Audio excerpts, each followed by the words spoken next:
Hi, this is Sterling Sherrill today. I just want to talk about how to market our coaching without being salesy. I know that there's a lot of pressure out there to get out and market, and that has some unintended consequences. So I want to kind of reframe with you today what that can look like if you just approach marketing in a different way on your coaching. So let's get started with that. First of all, you got to stop trying to be the hero and instead be the guide when you're marketing out there. And we'll get into all three of these steps that we're going to go through.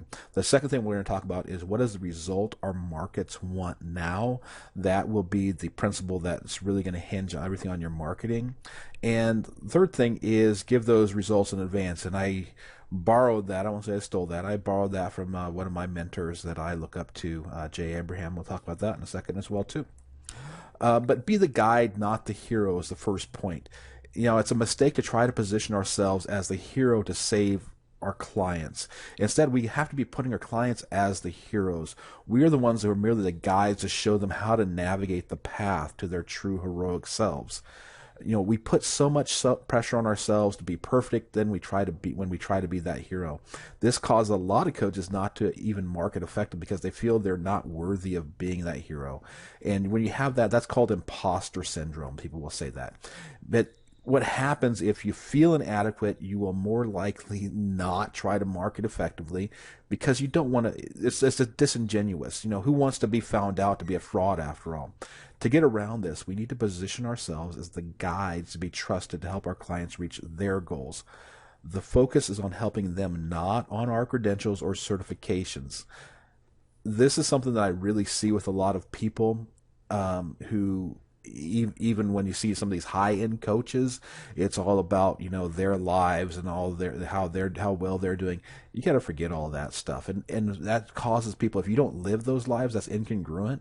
So take that pressure off yourself. This will help you to avoid feeling like that fake used car salesman out there.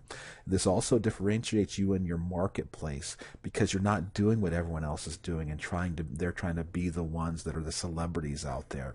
Let the other coaches talk themselves up. You just have to focus on how you help your clients. That is the best marketing, and all it does not feel sleazy or slimy or salesy at all when you do that. Now, the second point is what are the results your people want now in your marketplace? If you were to be able to wave a magic wand and get people the instant result they truly want, what would it be for your ideal clients? An example of this would be the testosterone boosting supplements being pitched by Frank Thomas and other retired male athletes.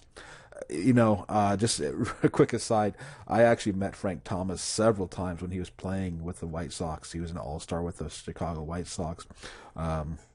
When I was a doorman and bellman at the Marriott in Minneapolis, where I went to college. Really nice guy, and I think he's making more money pitching this testosterone boosting stuff on these commercials that you see now. But what they talk about in there, it's not about the 2 hours a day of working out, eating right, or getting enough sleep. That's not what the pitch is when you see these commercials. All those are needed, but what is the result they're pitching in these ads? It's not just more energy. It's not just more energy. It is more sexual energy. The ads, if you see them, they're full of subliminal images of sex when the when they talk about the energy. I have some typos here. Sorry about that. You'll see a hard bat, a smiling women on there, a wink and a smile, because that's the true result people want. It's not just like, yeah, I want to go bike ride. They want to appeal to the inner desires of the men they're talking to, men over 40 who just want to have that virility back. So that's the result that they're wanting for. What's your result if they could take a pill? Just like that, if they could take a pill and get what they wanted, what would that be? And that's what you need to speak to.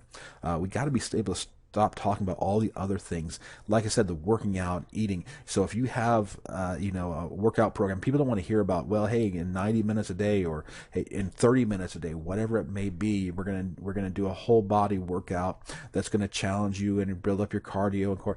No, they want to say, hey, I want to be able to run with my dog. I want to be able to have fun with my kids. What is the result they want? I want to look attractive in the clothes when I put my clothes on. What is an end result they want? Not all the program stuff you have. Don't talk about that when you're marketing.